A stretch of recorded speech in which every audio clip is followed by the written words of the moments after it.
What if I told you that one 3-minute song could instantly transport you back 50 years? Not in your imagination, but emotionally. You hear the first few notes, and suddenly you're back riding in your father's old Chevrolet. You're sitting beside a crackling AM radio. The windows are rolled down, summer air rushes inside. Your mother is quietly singing along. Your grandparents are laughing in the front yard. Life somehow feels slower, simpler, warmer. That is the incredible power of music. Unlike photographs that capture a single moment, or old home movies that preserve a single memory, music brings an entire chapter of our lives back to life. A forgotten melody can remind us of childhood friendships, our first dance, the day we graduated, the day we met the love of our life, or even someone we've lost. It's almost impossible to explain, yet every one of us has experienced it. And perhaps that's why the music of the good old days never truly disappears. The artists may leave us, the record stores may close, the jukeboxes may fall silent, but the songs continue living inside us. Today's world gives us millions of songs at the touch of a screen. Yet somehow, people continue returning to music that was recorded 50, 60, even 70 years ago. Why? What made those songs so unforgettable? Why do younger generations still discover them every day? And what was it really like to grow up during one of the greatest musical eras in history?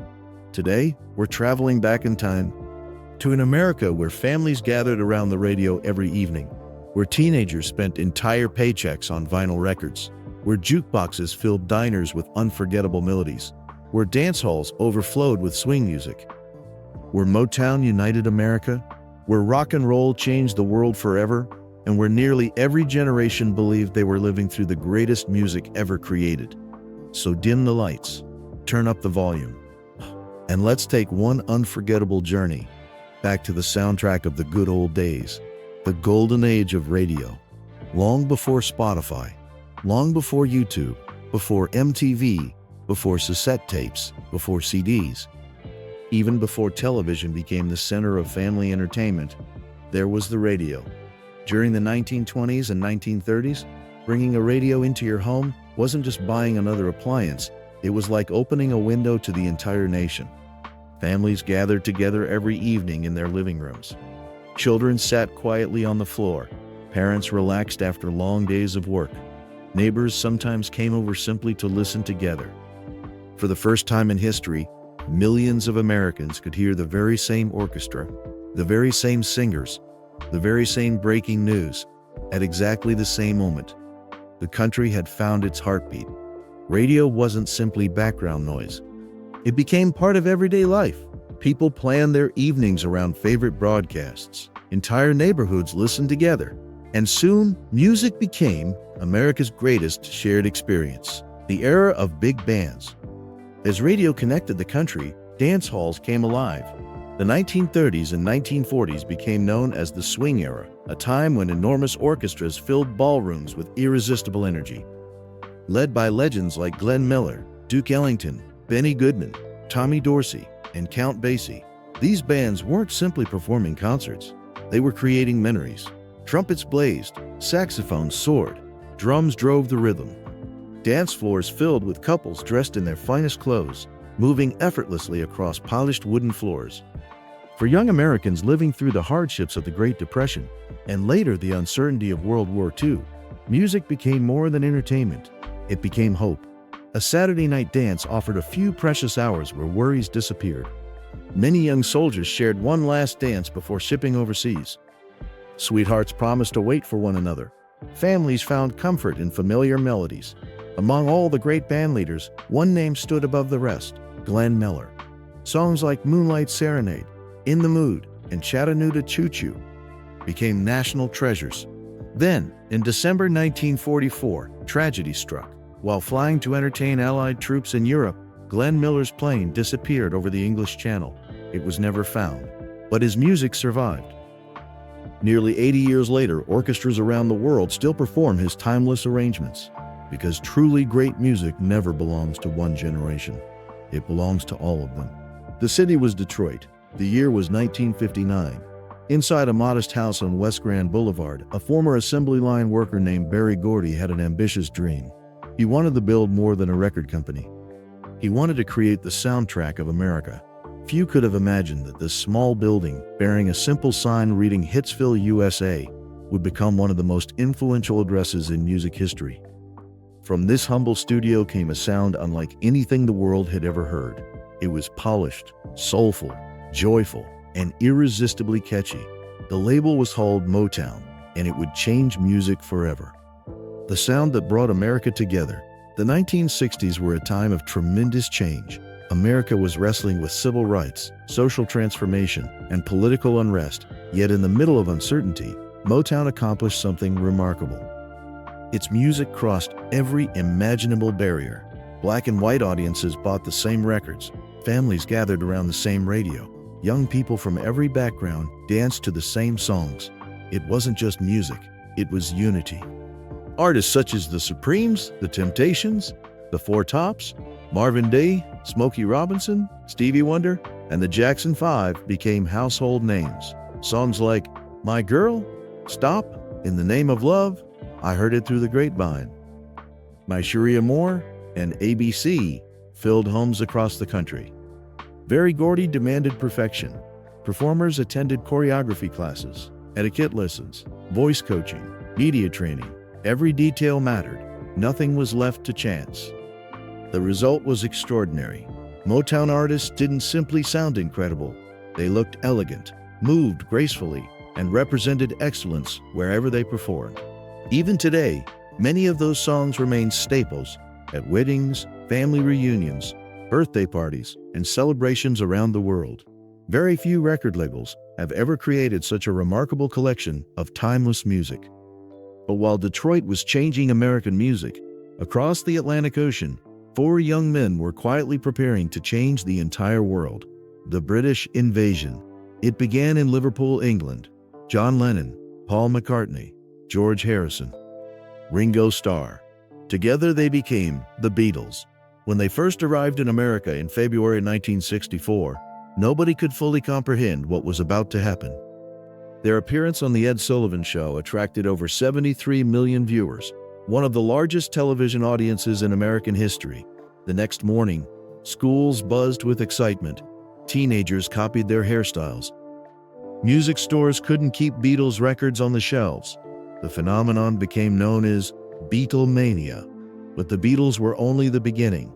Soon came the Rolling Stones, The Who, The Kinks, The Animals, and The Hollies. Suddenly, British bands dominated American charts. Ironically, many of these musicians had first been inspired by American blues and rock artists like Chuck Berry, Little Richard, Muddy Waters, and Elvis Presley. Now, they were bringing those influences back to America in an entirely new form. It was a musical conversation crossing the Atlantic, one that forever reshaped popular music. Albums became artistic statements rather than collections of singles. Songwriting became more sophisticated. Recording studios became creative laboratories. Rock music was growing up.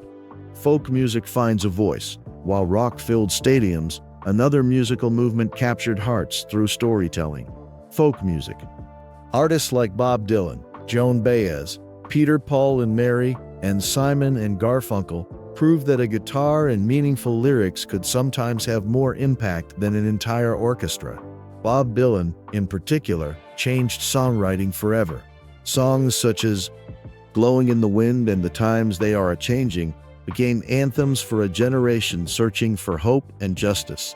His lyrics encouraged listeners to think, to question, to dream. Music was no longer simply entertainment. It had become conversation.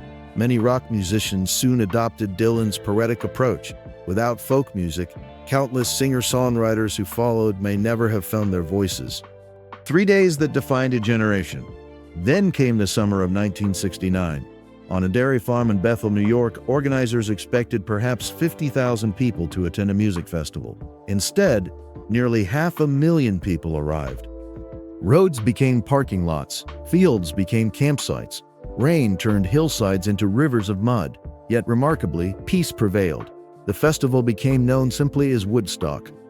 For 3 unforgettable days, audiences witnessed performances by Jimi Hendrix, Janis Joplin, Santana, The Who, Joe Cocker, Crosby, Stills, Nash & Young, and dozens of other legendary artists. Jimi Hendrix closed the festival with a haunting, unforgettable interpretation of the Star-Spangled Banner. Using distortion and feedback, his guitar echoed the uncertainty, hope, and conflict of an entire generation. Woodstock quickly became much more than a concert. It became a symbol, the symbol of peace, freedom, creativity, and the belief that music possessed the power to unite people, even during difficult times. Even today, more than half a century later, Woodstock remains one of the most celebrated moments in music history. The rise of FM radio. As the 1970s began, another quiet revolution transformed how Americans discovered music: FM radio. Unlike AM stations, which focused primarily on hit singles, FM offered something entirely different: album-oriented programming. Longer songs, higher sound quality, less commercial interruption. Disc jockeys became trusted companions. They introduced listeners to new artists, shared concert stories, recommended albums, and often spoke with audiences as though they were close friends. Many listeners remember staying awake late into the night with headphones on, waiting for their favorite DJ to play just one more song. Those moments couldn't be paused, couldn't be replayed. If you missed your favorite song, you simply waited until tomorrow. Oddly enough, that anticipation made the music feel even more special. Music wasn't always available instantly, which meant every song felt like a gift. As the decade progressed, rock music grew louder, concerts became bigger, guitar solos became longer, and a new generation of legendary bands prepared to dominate the world. Led Zeppelin, Fleetwood Mac, the Eagles, Pink Floyd, Queen.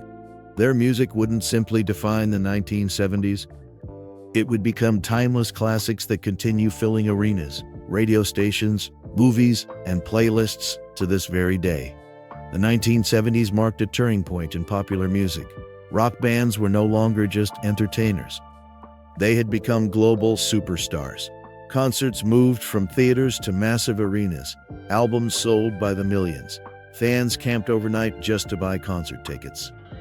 For many, seeing their favorite band perform live became a once-in-a-lifetime experience, and the music itself had never sounded bigger. The golden age of classic rock. The 1970s produced some of the most legendary bands in music history. Each had its own unmistakable sound. Led Zeppelin blended blues with hard rock, creating unforgettable masterpieces like Stairway to Heaven, Kashmir, and Whole Lotta Love. The Eagles captured the spirit of America with songs like Take It Easy, Desperado, and the unforgettable Hotel California. Fleetwood Mac turned personal heartbreak into timeless music. Their album Rumors became one of the best-selling albums of all time, proving that pain could sometimes create extraordinary art. Meanwhile, Pink Floyd pushed musical boundaries with ambitious concept albums such as The Dark Side of the Moon and Wish You Were Here. These weren't simply collections of songs, they were complete musical journeys. People didn't buy just one hit single anymore. They bought entire albums. They sat down, read every lyric printed inside the album sleeve, studied the artwork, listened from beginning to end without interruption. An album wasn't background music. It was an experience. A band unlike any other. Among all the great rock bands of the era, few captured the world's imagination quite like Queen. Freddie Mercury wasn't just a singer, he was a performer unlike anyone before him. With Brian May's unmistakable guitar, Roger Taylor's powerful drumming, and John Deacon's melodic bass lines, Queen created music that ignored every rule. Rock, opera, gospel, pop, hard rock, they blended them all together. Many people believed Bohemian Rhapsody would never become a hit. It was too long, too unusual, too different. Instead, it became one of the greatest songs ever recorded. Nearly 50 years later, audiences still sing every word together. Very few songs have united generations quite like that. The disco explosion. Then something unexpected happened. Dance music took center stage. The late 1970s witnessed the rise of disco. Nightclubs filled with mirrored disco balls, colorful lights, platform shoes, bell-bottom pants, sequin dresses. The dance floor became the place to be. Artists like Donna Summer, the Bee Gees, Gloria Gaynor, KC and the Sunshine Band, Earth, Wind and Fire, and Cheek dominated radio stations. The soundtrack to Saturday Night Fever became one of the best-selling albums in history. Songs such as Staying Alive, Night Fever, Le Freak, September, and I Will Survive remain party favorites today. Although disco eventually faded from the spotlight, its influence never disappeared. Modern pop music, dance music, electronic music, even hip-hop, all borrowed something from the disco era. Vinyl records, more than music. If you grew up during the good old days, buying music wasn't something you did with a single click. It was an event. A trip to the local record store often became the highlight of the week. Teenagers carefully browsed rows of albums. Friends recommended artists. Store employees played new releases through large speakers. Choosing a record required thought. Money was limited. Most people couldn't afford to buy every album they wanted, so each purchase mattered. Once home, opening a brand new vinyl record became almost ceremonial. The plastic wrapping, the fresh smell of the sleeve, the large colorful artwork, the lyric booklet, carefully placing the record onto the turntable, gently lowering the needle. Then, that soft crackling sound. For millions of music lovers, those few seconds remain among their favorite memories. Today, vinyl has made an incredible comeback. Young listeners who never experienced the original era now collect records because they appreciate something physical in an increasingly digital world. Perhaps they are searching for the same feeling their parents and grandparents once enjoyed. The magic of local record stores. Every town seemed to have one, a neighborhood record shop where music lovers gathered. It wasn't unusual to spend hours inside without buying anything. Customers talked about new bands, compared albums, argued about which guitarist was the greatest, asked employees for recommendations. Record stores became social gathering places long before social media existed. You didn't need an app to discover music. You simply asked another music lover. Friendships were built around shared musical tastes. Many lifelong memories began inside those little stores. Sadly, many disappeared as digital music transformed the industry, but for those who remember them, their magic has never faded. Radio DJs, the voices we grew up with before playlists and streaming algorithms. There were radio personalities. People waited eagerly to hear their favorite DJ every afternoon. These broadcasters weren't merely introducing songs. They became trusted companions. They celebrated birthdays, announced school closings, interviewed musicians, shared local news, read listener dedications. Many couples first heard their song thanks to a local radio station. Late-night radio became especially magical. Driving beneath the stars with nothing but music in an open highway created memories impossible to recreate. You never knew what song would play next. That surprise made every broadcast feel unique. Why old music never dies. Today we have access to nearly every song ever recorded. Millions of tracks are available instantly. Yet something remarkable continues to happen. Young people who never lived through the 1950s, the 1960s, or the 1970s keep discovering this music. Why? Because great music speaks to universal human emotions: love, hope, heartbreak, dreams, family, friendship. Those feelings never become outdated. Technology changes, fashion changes, cars change. The world changes, but emotion remains the same. That's why Elvis still sells millions of records, why the Beatles continue gaining new fans every year, why Queen fills movie theaters decades after Freddie Mercury's passing, why Fleetwood Mac trends on social media, why vinyl records are once again flying off store shelves, and why songs written generations ago still bring tears to people's eyes. Music connects us across time. It reminds us where we've been. It reminds us who we loved. It reminds us who we once were. And sometimes, it reminds us who we still are.